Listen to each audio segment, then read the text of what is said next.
Mesdames et messieurs, bonsoir à toutes et à tous et bienvenue dans votre journal de 22 heures dont voici les principaux titres. Le président de la République regagne le pays à l'issue de sa participation du sommet africain sur le climat qui s'est déroulé à Nairobi. En actualité internationale, des inondations meurtrières en Grèce, en Bulgarie et en Turquie. C'est tout donc pour les titres. Le président de la République, son Excellence M. Ismaël Omar Guelleh, a regagné ce mercredi soir le pays à l'issue de sa participation à Nairobi, au Kenya, aux travaux du premier sommet africain 2023 sur le climat. La participation du président de la République en exercice de l'autorité, bien sûr, intergouvernementale pour le développement, IGAD, à cet événement, donc c'est principalement illustré à travers une allocution qu'il fit à la tribune de cette réunion. Dans cette intervention, le président de la République, M. Ismaël Omar Guelleh, a surtout mis en lumière la vocation établie de l'économie bleue à servir de créneau viable de rémission au dysfonctionnement économique expérimenté de plus en plus dans le monde et l'Afrique au prolongement des conséquences du phénomène de réchauffement climatique. À Nairobi, le chef de l'État et président en exercice de l'IGAD a pris part également aux travaux d'une réunion en marge du quartier de l'IGAD sur le Soudan.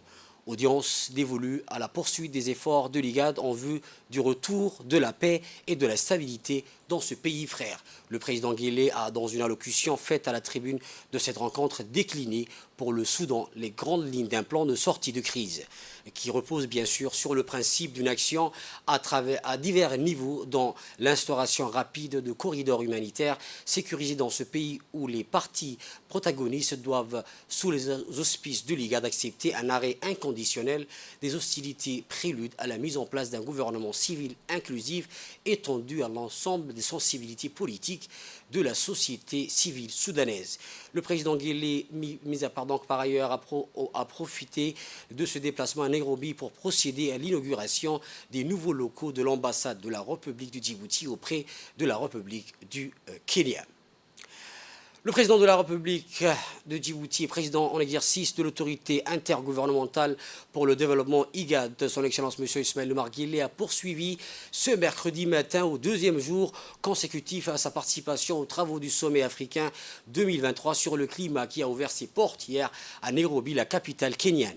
Essentiellement dévolue à la clôture des travaux du sommet, cette audience a surtout servi de tribune à l'annonce de recommandations phares dans la nécessité de reconnaître que le monde n'est pas sur la bonne voie pour maintenir la limite 1,5 Celsius convenue à Paris et que les émissions mondiales doivent être réduites de 45% au cours de cette décennie.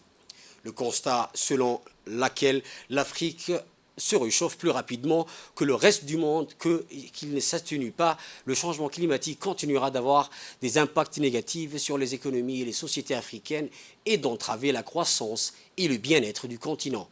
L'inquiétude liée au fait que de nombreux pays africains soient confrontés à des charges et à des risques disproportionnés résultant d'événements et de phénomènes météorologiques invisibles liés au changement climatique, notamment des sécheresses prolongées, des inondations dévastatrices, des incendies de forêt qui provoquent une crise humanitaire massive avec des impacts néfastes sur l'économie, la santé, l'éducation, la paix, la sécurité, entre autres, et un autre risque. La mise en relief que l'Afrique, qui n'est pas historiquement responsable du réchauffement climatique, en supporte le plus gros des effets impactant la vie des populations, les moyens de subsistance et les économies du continent. L'impératif lié à une plus grande conformité à l'engagement de fournir 100 milliards de dollars de financement annuel pour le climat compromis il y a 14 ans lors de la conférence Copenhagen. L'initiation rapide d'investissement pour le climat qui catalyse une trajectoire de croissance permettant aux pays africains d'atteindre un statut stable de pays à revenus intermédiaires d'ici 2050. À l'issue de sa participation, bien évidemment, au sommet africain 2023 sur le climat, le président de la République, comme je l'ai dit tout à l'heure, a procédé à l'inauguration des nouveaux locaux de l'ambassade de Djibouti à Nairobi, une résidence de 2 étages où la modernité des infrastructures s'ajoute à la quiétude d'un espace propice à la réalisation d'un travail de qualité, le tout adjoint donc d'une importante esplanade utile à l'organisation d'événements diplomatiques culturels d'intérêt stratégique. Il y a quelques jours, dans notre volet énergétique, nous avions parlé de la politique énergétique de Djibouti, la vision du chef de l'État, M. Ismaël Omar Guelleh. Alors ce soir, nous sommes à un moment historique, un moment où l'innovation rencontre l'énergie renouvelable. Dans une avancée mémorable vers un avenir plus vert, nous vous proposons et présentons ce soir le projet éolien de Djibouti, une preuve de l'engagement du pays envers le développement durable.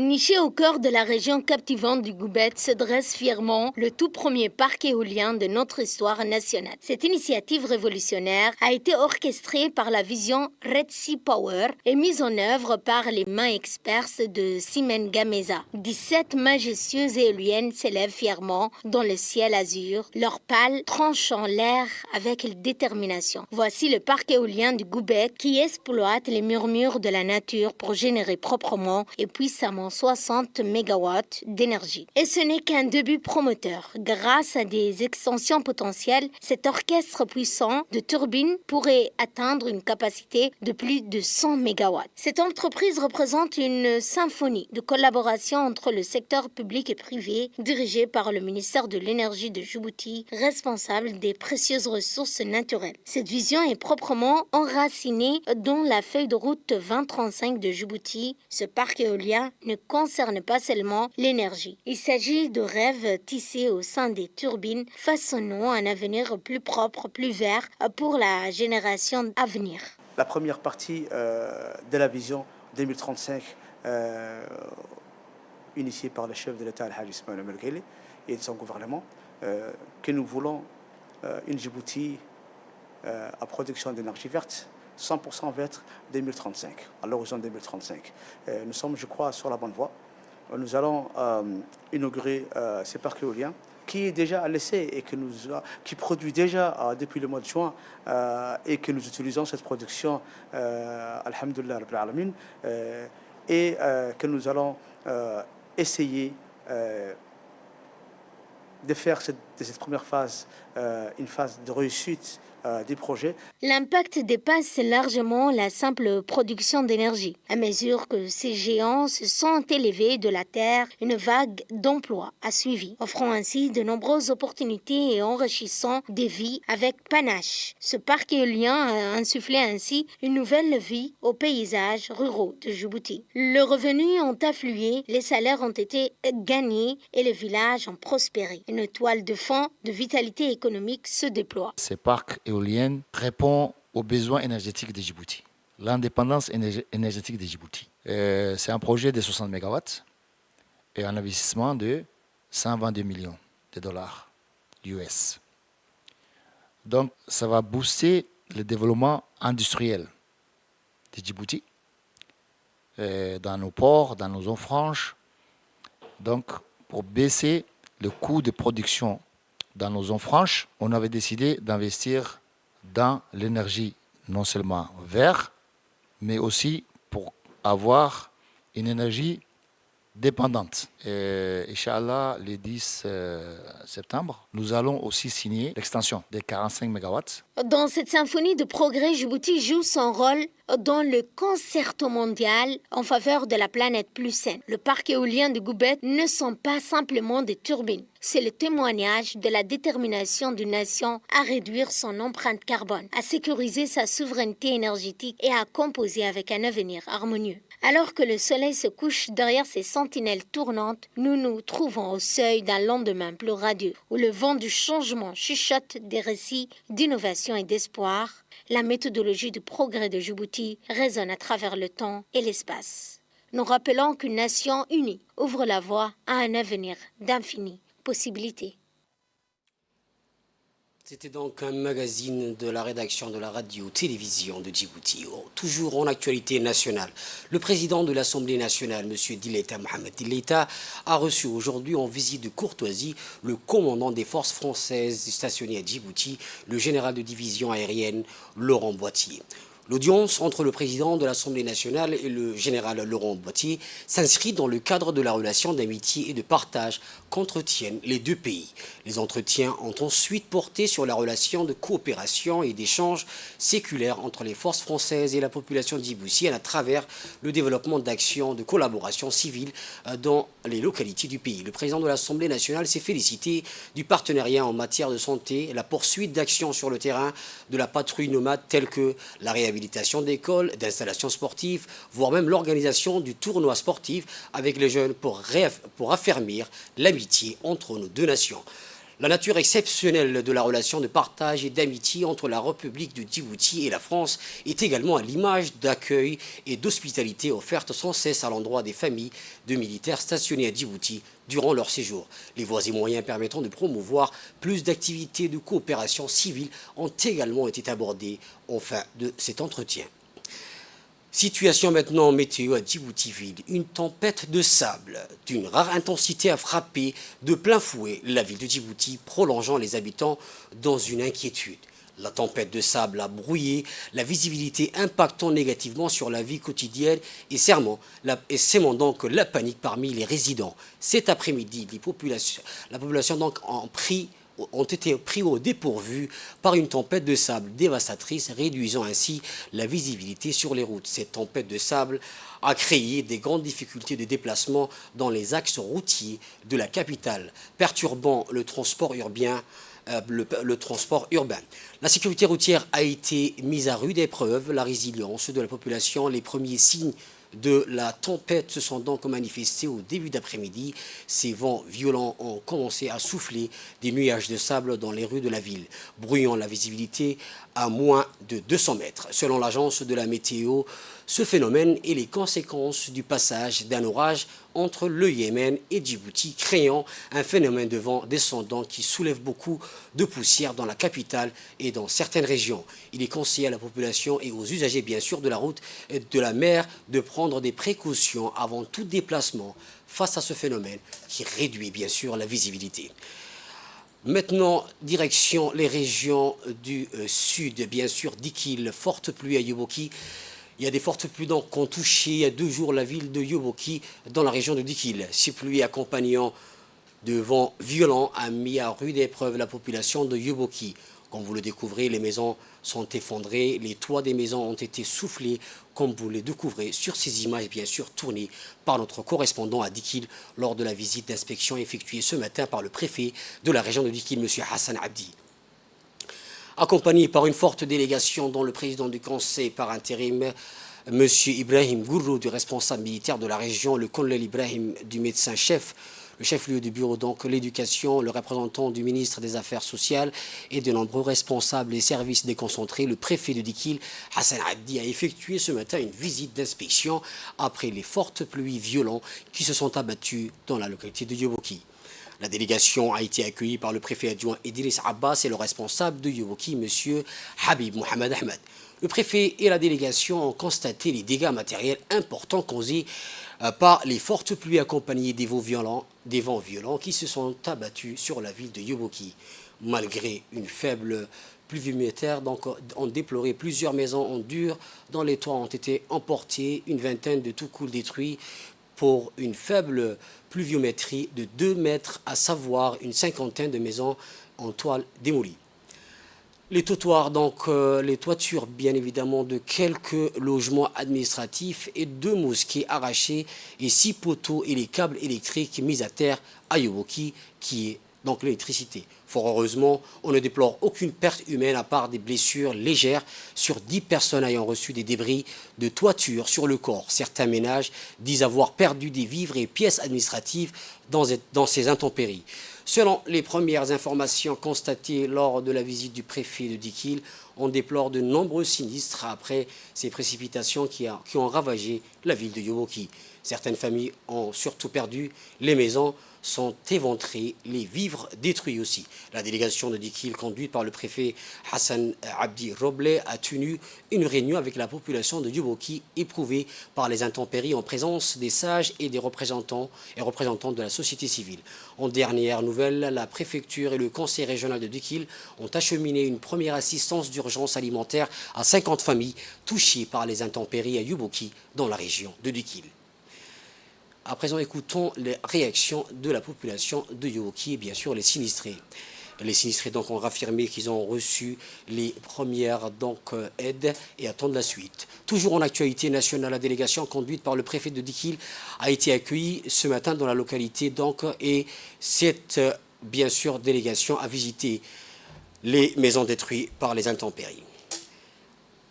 Après celle de l'enseignement fondamental, la rentrée scolaire 2023-2024 pour les secondaires générales et techniques s'est déroulée hier dans les chefs-lieux et dans les localités de la région de Tadjoura. Une délégation escortée par la gendarmerie nationale composée de personnel d'inspection avec à sa tête le chef de service régional de l'éducation, M. Ahmed Hamadou Ibrahim, et le préfet adjoint, M. Habib Djilani Burhan, ont successivement effectué une tournée de supervision au lycée technique puis au lycée général où les policiers assuraient professionnellement la sécurité des lieux et des personnes pour s'enquérir du bilan de la rentrée auprès de deux chefs d'établissement et leur en présenter sans réserve.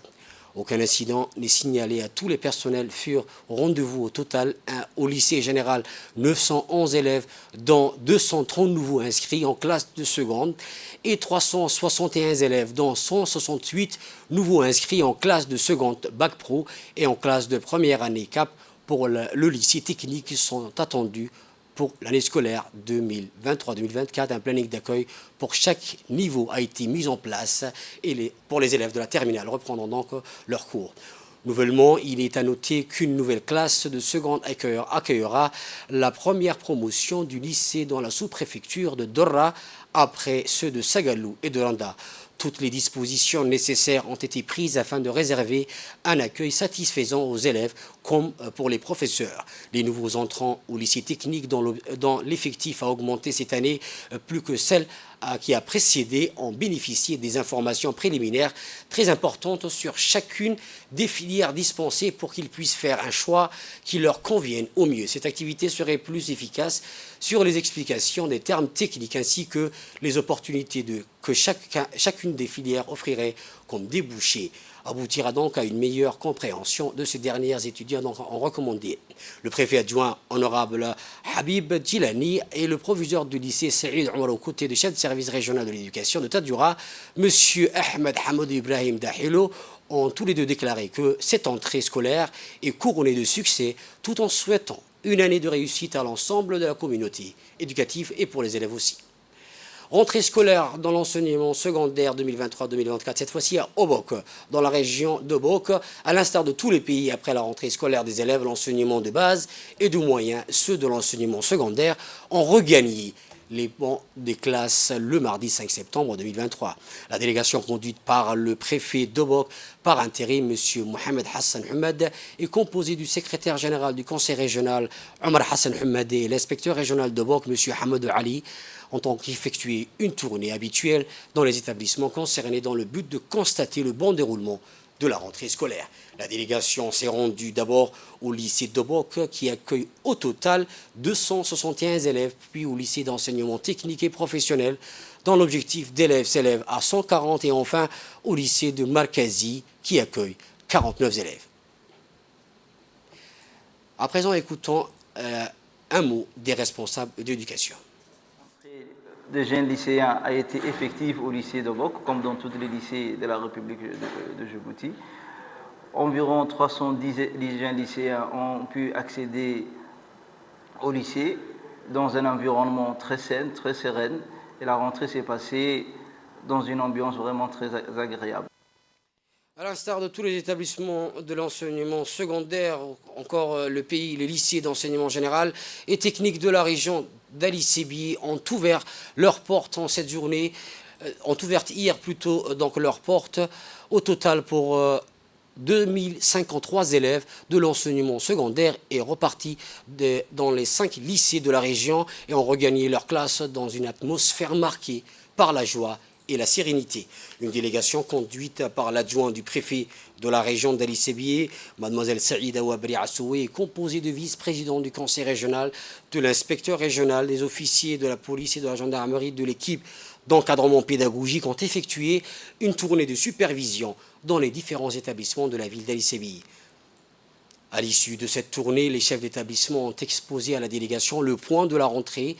Donc la préfète adjointe de la région et les membres de la délégation ont souhaité aux équipes pédagogiques de chaque établissement une excellente rentrée scolaire, une année de réussite pour les élèves.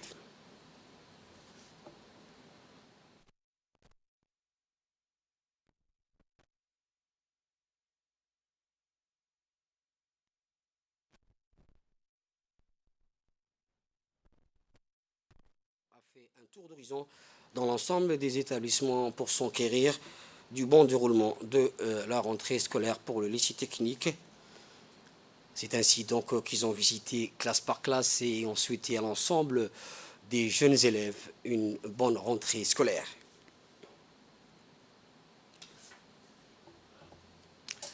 À présent, écoutons les explications de l'inspecteur régional Mohamed Adel.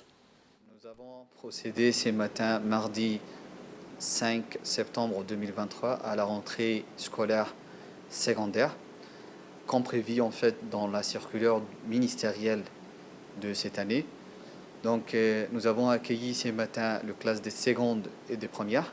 L'effectif de classe des secondes, premières et terminales de cette année atteint donc le 1000 avec 520 garçons et 473 filles. Donc pour 25 divisions pédagogiques. Donc tout s'est passé comme prévu en fait. Cette année en fait la nouveauté c'était la réhabilitation de l'établissement au complet. Donc à cet effet nous remercions en fait le ministre Cheikh Moustapha Mohamed Mahmoud qui nous a octroyé le matériel nécessaire avant la rentrée et nous avons effectué donc cette réhabilitation et la peinture complète de l'établissement. À présent, direction la région d'Arta, la rentrée scolaire de l'enseignement secondaire s'est bien déroulée dans cette région. Quelques 736 élèves ont repris le chemin des établissements dans une ambiance bon enfant. Tous les enseignants sont présents à leur poste respectif. Une délégation, bien sûr, composée du préfet, de la vice-présidente du conseil régional, du chef de service régional de l'éducation d'Arta a effectué une tournée dans les établissements et a constaté de visu le bon déroulement de la rentrée scolaire de l'enseignement fondamental. Lors de cette rentrée, lors de cette tournée, la délégation a aussi rencontré des parents d'élèves qui ont unanimement remercié les responsables et le ministère pour tous leurs efforts dans l'objectif de mettre les élèves en situation de réussite. À l'issue de la tournée, le préfet a exhorté les parents à poursuivre leur collaboration avec les enseignants afin de mettre ceux dans les conditions optimales pour la réussite de leur mission. Outre, il a insisté et rappelé l'importance capitale de la scolarisation des filles qui constitue une priorité nationale.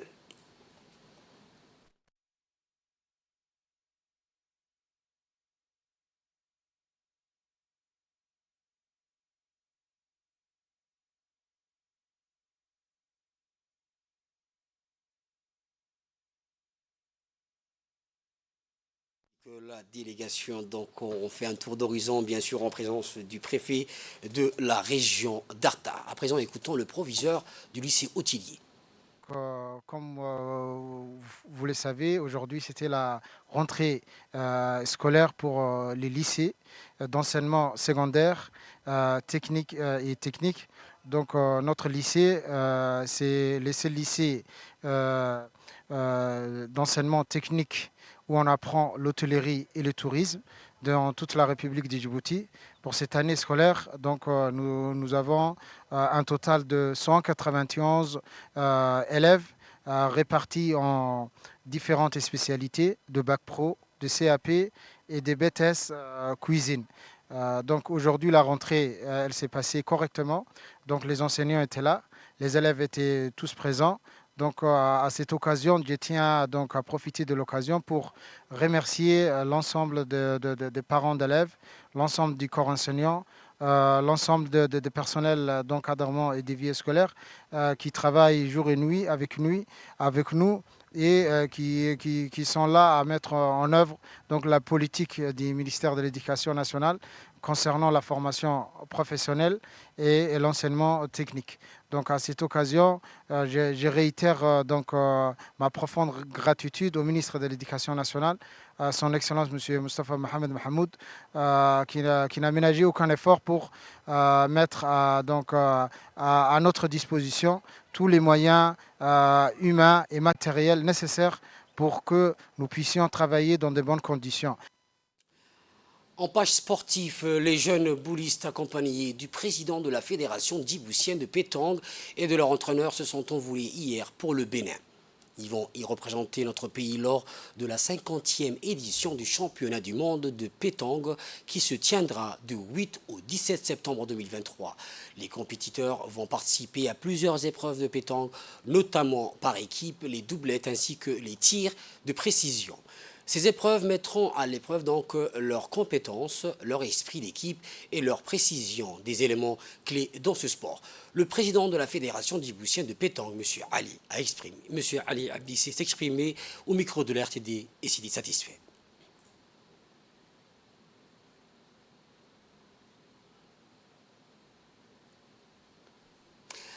Comme je l'ai précisé tout à l'heure au début de ce journal, en actualité internationale à présent, après des incendies dévastateurs, la Grèce a été donc frappée par des inondations meurtrières. La Bulgarie et la Turquie sont également touchées. Des pluies torrentielles ont fait mardi au moins un mort en Grèce, déjà durement touché par des incendies dévastateurs cet été, dont celui qui a ravagé le parc national de Dadia dans l'Évreux. Des orages et pluies intensives donc tombent mardi, surtout à Volos, chef-lieu du département de Magnésie, où un homme a été retrouvé mort, a indiqué le porte-parole des pompiers Yanis Antopoul sur la chaîne de télévision publique. La victime a été emportée par un torrent selon les premières informations, tandis que 3 autres personnes, dont un berger dans le village d'Agios, dans la même région, s'est donc porté disparu. Selon les pompiers, 2 personnes sont mortes en Bulgarie sur la côte de la mer Noire en proie à des pluies diluviennes qui ont provoqué des évacuations de vacanciers selon les autorités qui font également état de disparition. Mesdames et messieurs, c'est la fin de ce journal. Merci à vous de l'avoir suivi et excellente suite de programme sur Télé Djibouti.